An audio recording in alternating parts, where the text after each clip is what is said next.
Om Swastiastu. So that's a Balinese greeting. It's very formal, very respectful.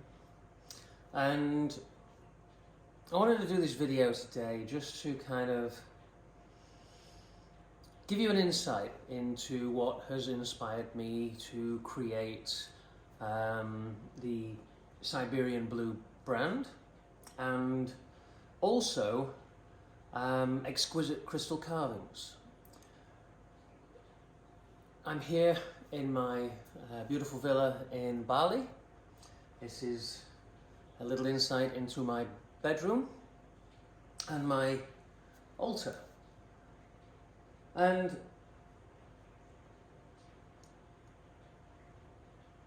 my mission here on earth, if any of you already know me, is a healer.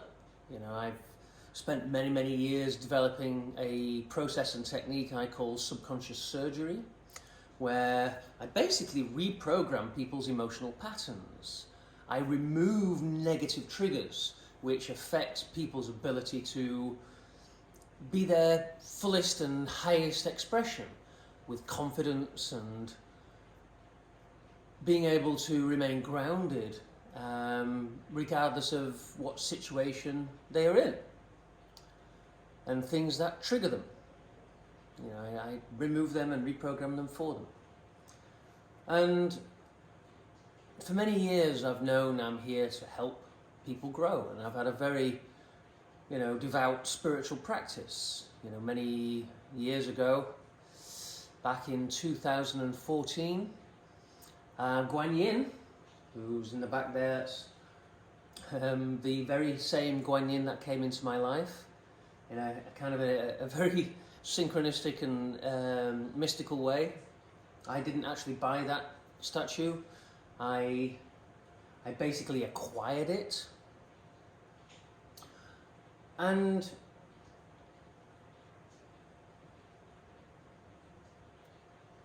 Guan Yin has been one of the driving forces. When I learned about Guan Yin and what her energy stood for, the goddess of compassion, and the fact that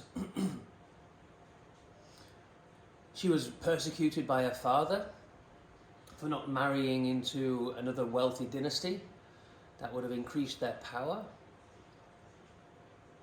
and she was resigned to a life of servitude and suffering in an attempt to break her and make her marry. And as a result, this killed her. When she died,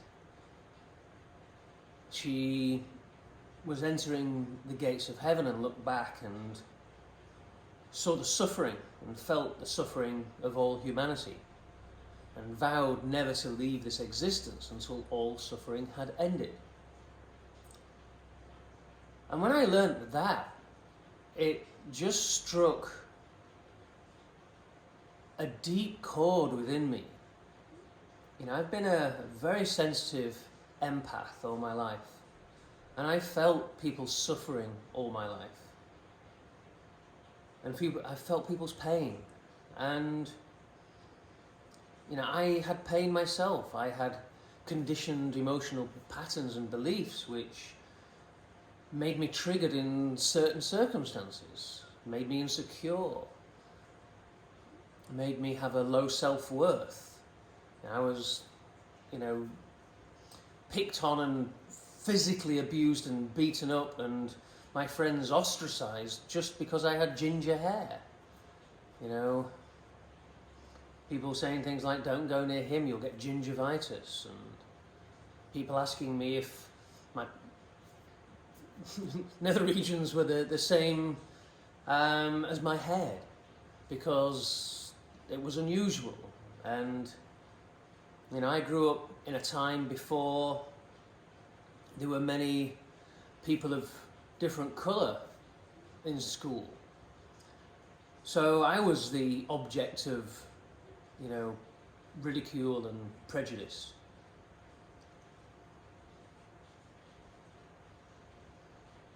So as I grew up, I learned to take back control of myself. I actually grew my hair really long, which, you know, I was like Samson. It was like my power in many ways. And it fared me very well indeed, actually. In fact, a lot of women would come up to me and play with my hair because I had, you know, very beautiful, very long hair, and, you know, it empowered me in many ways. It turned round that old stigma about my hair colour. And as I grew up, I knew, you know, from an early age, I remember very, very distinctly, I was around 20, 21 years old, and I actually got into Amway. And Amway had this special, you know, self-development tapes and books and things like that. And I used to listen to Les Brown and, you know, some of these, Bob Proctor and some of these greats. And I just knew in the core of my soul that one day I would be doing exactly the same thing. But I also knew, by the same token, that I had a lot of growing and experience that I needed to get. I knew it was going to be my late 30s, 40s, that, you know, I needed to live life until I was in a position to be able to authentically give something from what I've learned and what I had grown and developed. And through developing subconscious surgery and, in essence, tapping into embodiment, into our somatic way of knowing, it led me on a very crazy journey which started with me giving pretty much everything that I owned away or threw it away, giving up my house and throwing caution to the wind and following an offer to go to Hong Kong to work with the Hong Kong Polytechnic University, you know, Gino Yu. I met at a conference in London, and after a 2-hour conversation, when I was telling him about my experience, about my clairsentience, and he was like, well, we're looking to scientifically investigate this, and invited me to come and work with him in Hong Kong.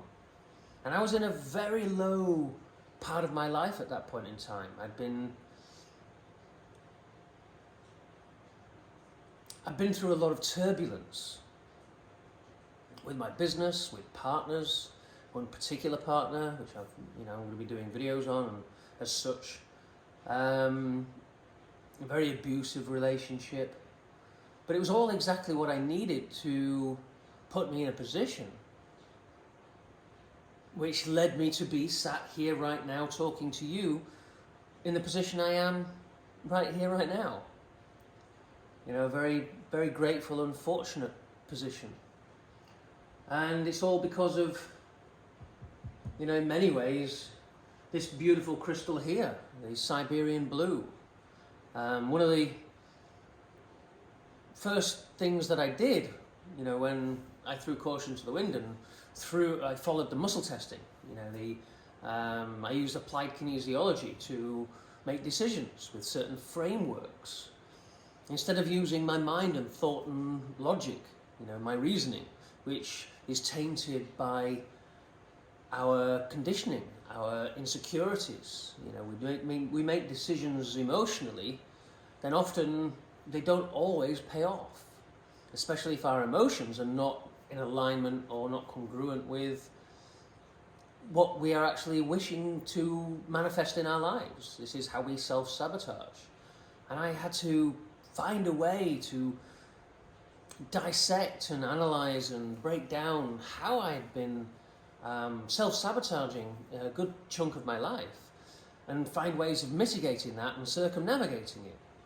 So I dedicated 6 years of my life so far on a sole pursuit in answering this question,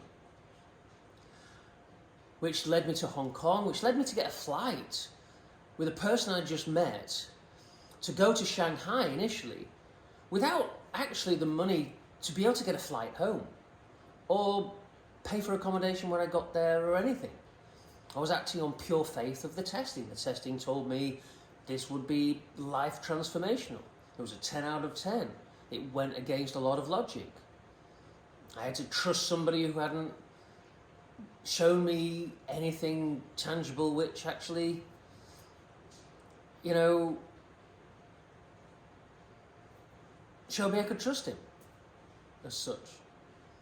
But my testing said I would get a speaking gig in Shanghai, and it did.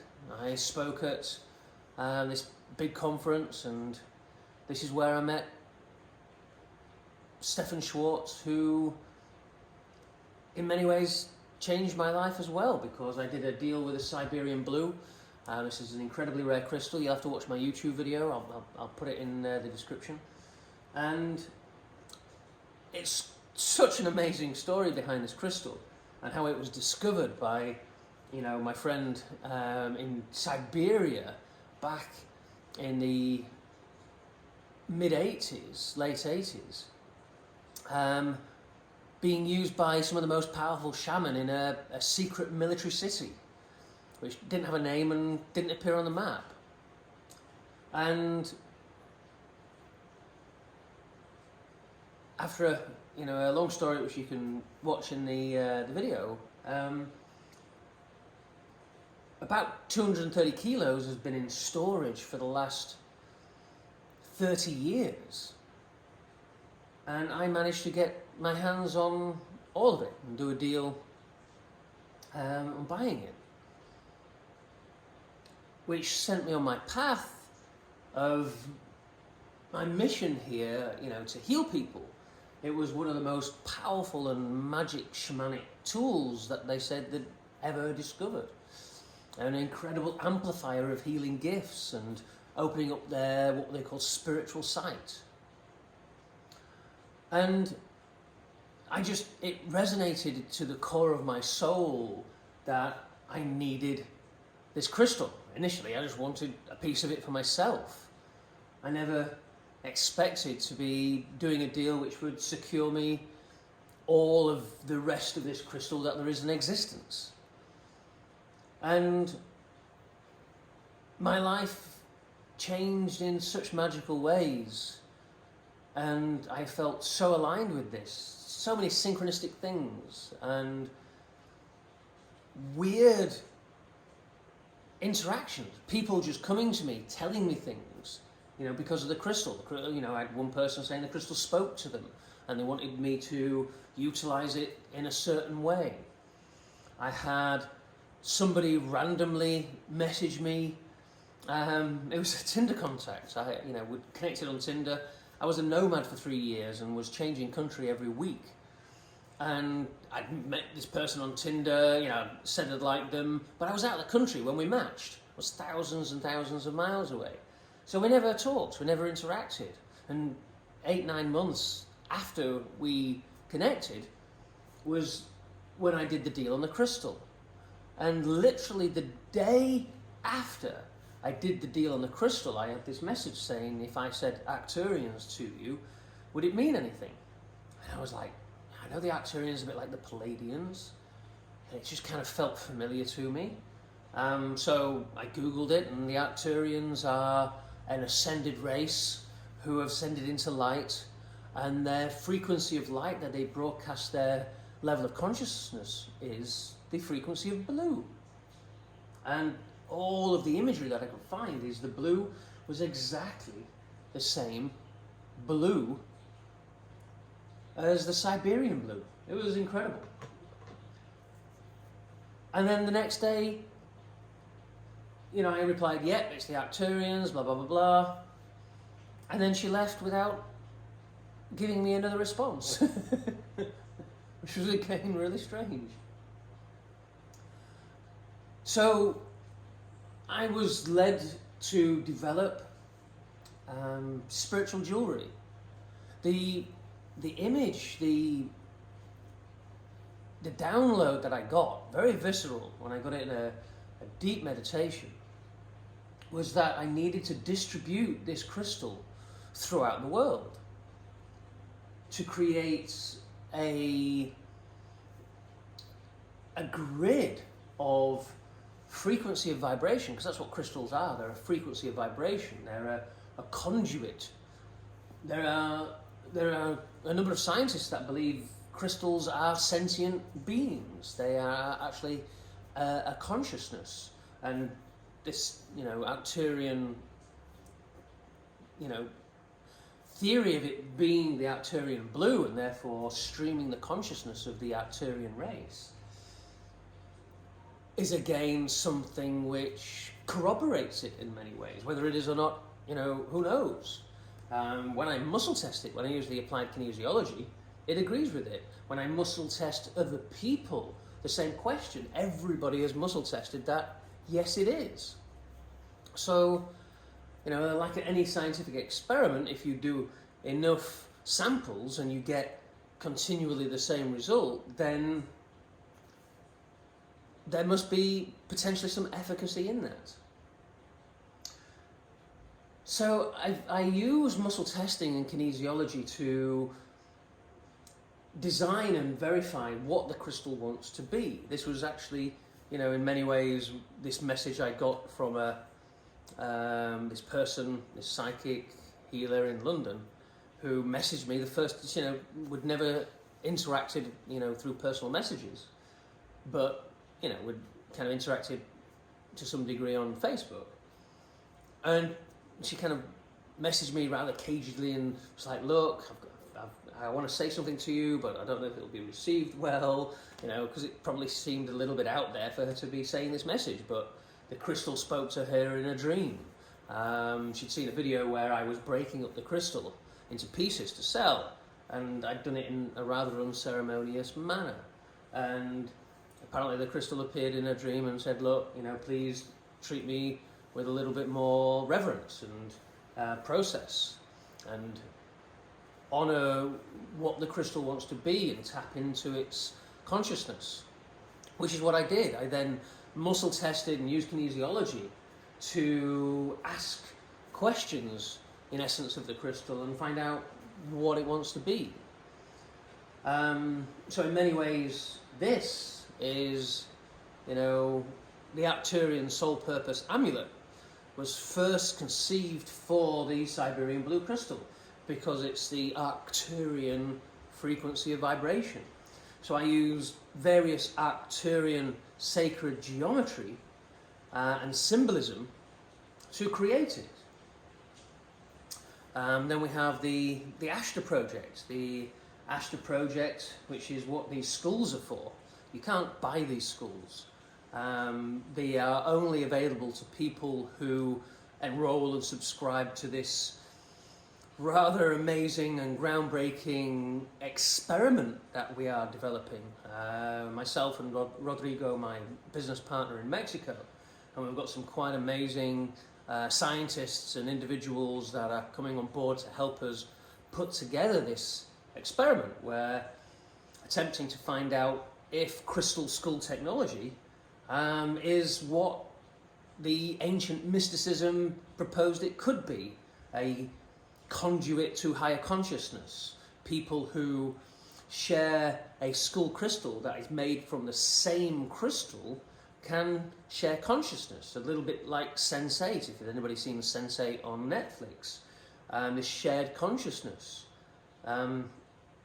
There's kind of a lot of interesting movies on Netflix which have some tenuous links to truth, and maybe some that are less than tenuous, and some distinct truths in there, which maybe there are some higher consciousness benevolent beings putting these messages into films to kind of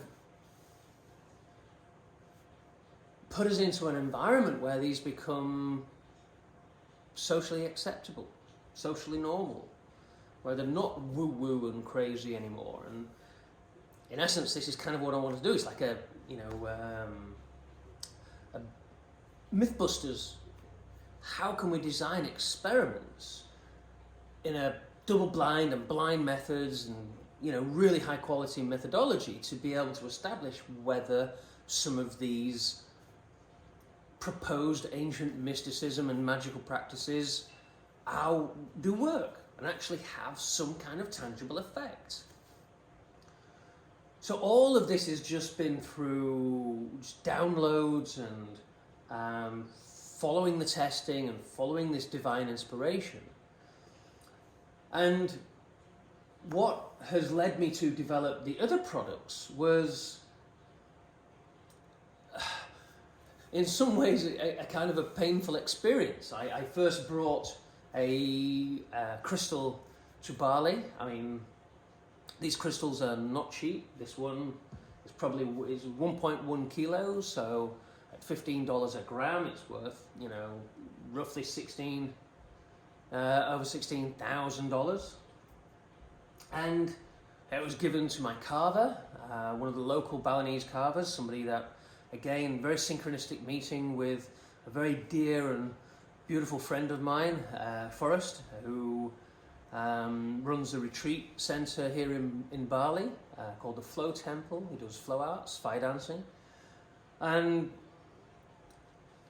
I kind of met him by accident, by finding his place on Airbnb. And then during talking to him, I found out he was going to Burning Man, and I wanted to go Burning Man, and he managed to organise my ability to be there. And I went with him to Burning Man, and we ended up doing this collaboration as such, and he introduced me to some of the best and most amazing carvers in Bali, which you just can't find on the high street.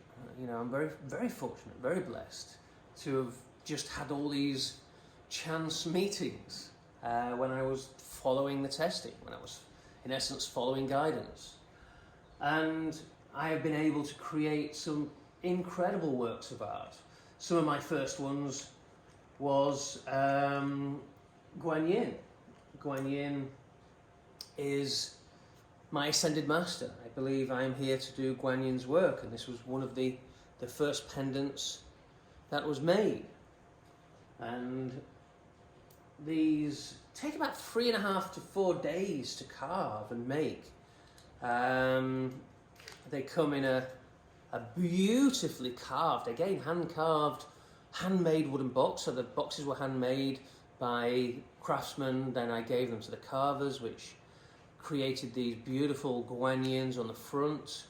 And then it's got the Guan Yin symbol on the bottom and Guan Yin's prayer all around there. And on the inside of the lid, there's Guan Yin's portal.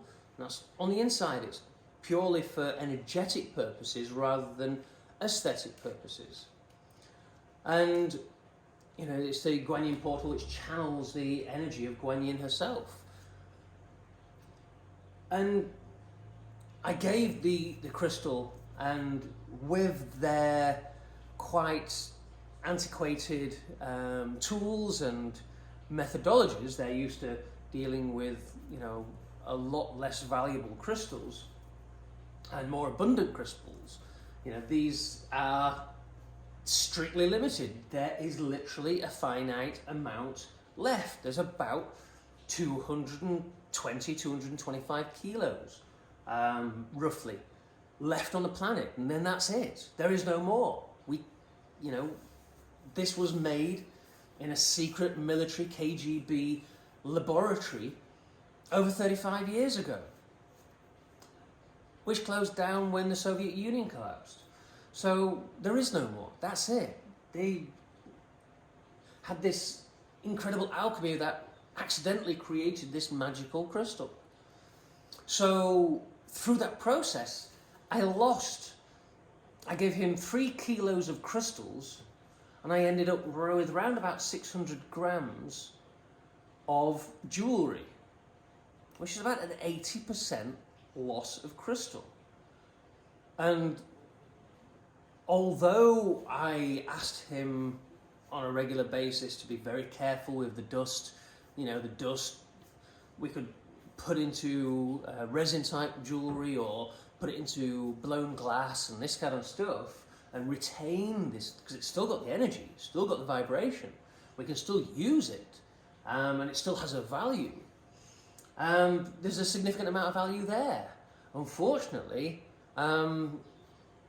they weren't as fastidious in the process as I would have liked, and we lost around about 2 kilos in total of dust just washed away on the floor. So he's got one of the most high vibrational workshops, which is covered in crystal dust. There probably is in many ways. And so I was like, we can't keep wasting crystal like this. So I investigated and researched all sorts of specialist techniques into cutting up the crystal to reduce wastage. And to give you an idea, if we just had, a simple tablet like this, straightforward tablet, we basically get 4 layers out of a crystal of this thickness. Crystals range from about 24mm to about 36mm. So if we cut it into 4 slices, and then cut it into tablets, a tablet this size, just cutting it into this with his current techniques, would have wasted about 85% of the crystal in dust, in cutting wastage. And I just couldn't bring myself to do that. So after all my research, I found a specialist crystal cutting place. They usually cut crystals for technologies, like silicon wafers and things like that. And they use wires that are thinner than a human hair with a special liquid to cool it, and which has got like a cutting material in it. And they spin at like 10 meters per second. And it can cut incredibly accurately. In fact, the wastage is, instead of 3mm blade cut, it's down to 0.225 of a millimeter cut, which takes my wastage in exactly the same scenario down to 3% wastage rather than 80 to 85% wastage. But it's a very expensive process. And it takes a lot of work and a lot of designing to be able to get cutting diagrams. They can do 14 crystals at once, which is a very large investment to do, and a lot of work in putting that together to, again, decide what pieces that we want cutting from it. So there was going to be a several month downtime while I, reinvestigated that process, and would run out of Siberian blue in Bali. And I just didn't want to bring another kilo of crystal or a couple of kilos of crystal and have the same kind of wastage. It just felt abhorrent to the crystal, so I wanted to keep my carvers busy. People are struggling. There's people starving all over the world, and here in Bali, 80-90% of the income that Bali had was from tourism. And obviously, because of our unique current global situation, tourism just died. I mean, they literally closed down the airports for several months. There was nobody in or out of the country. And the Balinese government don't have any welfare programs. So families were left to fend for themselves. And I wanted to do something about it. I wanted to give something back in many ways. So I wanted to keep my carvers busy. Now, fortunately, I'm very blessed to have a nice, steady, kind of clients coming to me on subconscious surgery. So all the money that I've been, earning from subconscious surgery, I have been putting into developing other spiritual tools. So we have these incredibly beautiful lotus flowers. So again, these are just all inspired designs. The lotus flowers are very sacred and spiritual flower. There's a lot of symbolism in it. They have 8 leaves. The Ashta project, Ashta means 8 in Sanskrit. 8 is an interesting number which appears in so many areas in sacred geometry and sacred symbolism and all sorts. In fact, the Schumann resonance, the resonance of the earth, is around 8 hertz. The seat of consciousness is theta brainwave state, which is 4 to 8 hertz. In Buddhism, we're born with 8 vessels. There's 8 cycles of the moon. I can go on and on and on. And I wanted to produce some incredibly beautiful spiritual art. And here, there's, Hinduism is very prevalent. And the carvers are very used to, producing symbolism in that area, and Buddhism as well. So Ganesha was a natural choice. We have, in fact, one of the first and most amazing and beautiful ones that we made is the Ganesha. Several of these are sold. I've got a few left to sell. These are going to be blessed by a very amazing and powerful soul called Emrain, the magical mystic. And again, these were just hand carved, and the intricacy. You'll have to have a look at the kind of post I have, the thread I have for this. Again, hand carved boxes, handmade boxes with Ganesha carved in it, and symbolism that are all related to Ganesha around the bottom. All carved out of the Siberian blue. But now I didn't have the Siberian blue. I wanted to keep them busy. Because they're, I feel responsible. They have families, and without work, they're going to go hungry. So I wanted to keep them busy. So I just plowed all my money into allowing them to do what they do best. And my instruction to them is, look, I don't want volumes of stuff. I don't want to make lots and lots and lots and lots of things just to sell them as cannon fodder to make lots of profit. That's not what this is about. Yes, we need to make money. Things need to be funded. I need to eat. Those families need to eat. It's at this moment in time, this is the paradigm we live in. But my instruction to them was, I want the very best work you can do. I says, I don't care how long it takes. They're very ethical. They don't mess around. They work away at their pace, and they put their heart and soul into these things. They pray several times a day. This is one thing I love about Bali.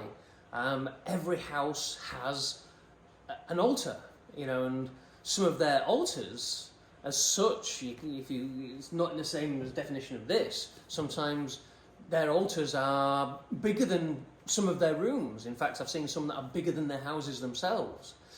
Their shrines, their sacred places where they go to pray and make offerings, sometimes 4, 5, 6 times a day. And I just wanted them to do their highest expression of work, what they're passionate about. And I says, look, just create something the most detailed, the most beautiful, tiniest, absolute nuance of perfect detail that you can possibly create. And whatever it takes, how long ever it takes, I will pay for your time. And I'll pay you well. And as a result, if you've looked at any of these pieces of spiritual art, these creations, they're just mind-blowing. The detail, the polishing. I can't do it justice. You've got to look at some of the other posts and look at the close-up photographs. You have to use the macro lens that I've got. I've got the Sandmark, really high-end ground glass lenses for my iPhone, which screw on. They've got a special case and everything like that. And in some of these cases, you're looking at the detail. It's like the hand holding the bowl of sweets. And it's difficult to see the detail and the perfection in the fingers and the thumb and the sweets in the bowl and the trunk with your own bare eyes, the naked eye, or however they phrase it. But when you use the macro lens, you see, and it brings out all this incredible detail. They're just amazing. The necklace around his neck, it's tiny, it's thinner than my fingernail, yet it's got individual chain links. The work they do is just out of this world. And the love and passion and dedication they put into these just create such energy. And what I do is then I bring them back, I put them on the altar. Every single piece has its turn on the Siberian blue crystal. I've done another video about this very special crystal. This one has been around the world many times, been to multiple sacred sites, Guanyin's palace in Hong Kong, to each of the vortices in Sedona, doing ceremonies. It's been blessed by the top Guanyin priest from Beijing in an activation in Marrakesh. It's been to the Golden Buddha in Bangkok. It's been to a sacred Buddha temple in Pe, Thailand. It's been to Delos Island, one of the islands of the gods in Greece. And I could go on. There's many, many places. Been to the Pyramid of the Sun in Bosnia, placed on the center, most energetic point for, you know, a muscle-tested length of time to fully absorb all the energy. Also, the central point of the Pyramid of the Sun in Mexico. All these places are on ley lines and energetic points and built as sacred structures to energize things. And it has been there. So crystals store energy, store information, store frequencies. This is what the phone, the device you're watching on now, uses silicon, which is silica dioxide, exactly the same kind of material that this is made of. And when it's made in a perfect way, it stores information in a perfect manner. And these crystals will hold information up to 6 million years. And so through muscle testing, I found that if I placed things with the crystal, then this crystal's resonating this frequency all the time, and it will charge all of those energies from all those sacred sites into the pieces and not be diminished in itself. So all of the pieces that I produce, all the necklaces, all the miniature statues, rings, skulls, everything, are all charged on my master crystal.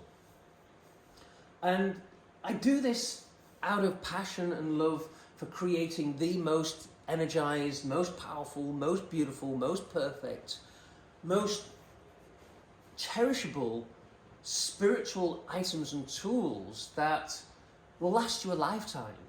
You know, these crystals have been around for millions of years in some case. You know, where these ones that have been formed naturally.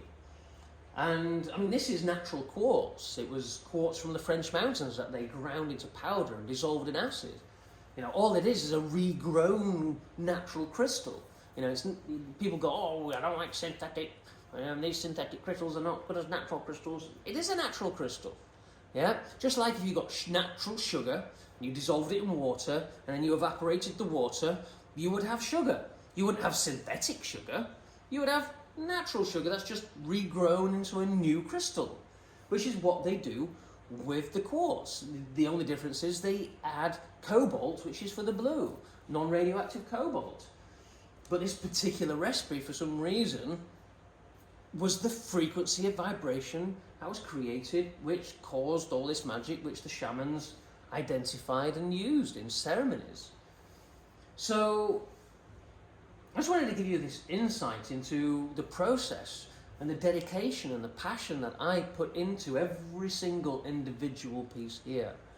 When they are created, I create them with the intention that each person that will eventually own and look after and be the guardians of these beautiful pieces are in essence chosen. They're manifesting. Yeah, they might not know it, but each one of these items has an owner, and all my job is to be the facilitator in the creation process and delivery to the owner that's manifesting these.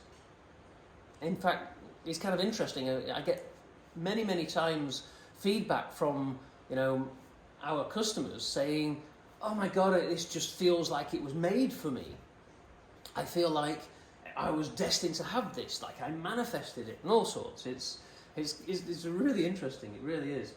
And it just lights me up inside, because again, it just gives me that verification that I am in alignment, that what I am here to do is being achieved. And in addition to keeping my carvers busy, I've dedicated my tithing, so to speak, my giving back. 10% of all of my sales are going to local Balinese charities that are helping struggling families out there which aren't able to cope through the lack of tourism. I go out and give homeless people on the street, you know, money on a regular basis. I've given to a local charity which helps single women, parents, single, you know, parents who have been ostracized. It's, you know, it's very traditional here, and single parents can be looked down upon, and there's a community which looks after them. They've got their own land and they've been developing it, and you know, a good chunk of the money went to them to help buy plants and trees and develop the land so they could become self-sustainable. So this is ultimately, you know, what I'm here for, and all I need is your help. You know, if you feel inspired, please share this video, share our posts. You know, you may just share it to the person that it was meant to be with, and it might change their lives in many ways. It's a symbol of what they are looking for, and sometimes that symbol, that decision, that investment, that move, that step forwards is what changes everything. So thank you for listening to me. If you've made it this far, I kind of waffle a little bit, but you know, I just love what I do. I love sharing what I do, and I am passionate about you and your spiritual awakening and serving Guan Yin's mission here on earth, to not leave this realm until all suffering has ended for humanity.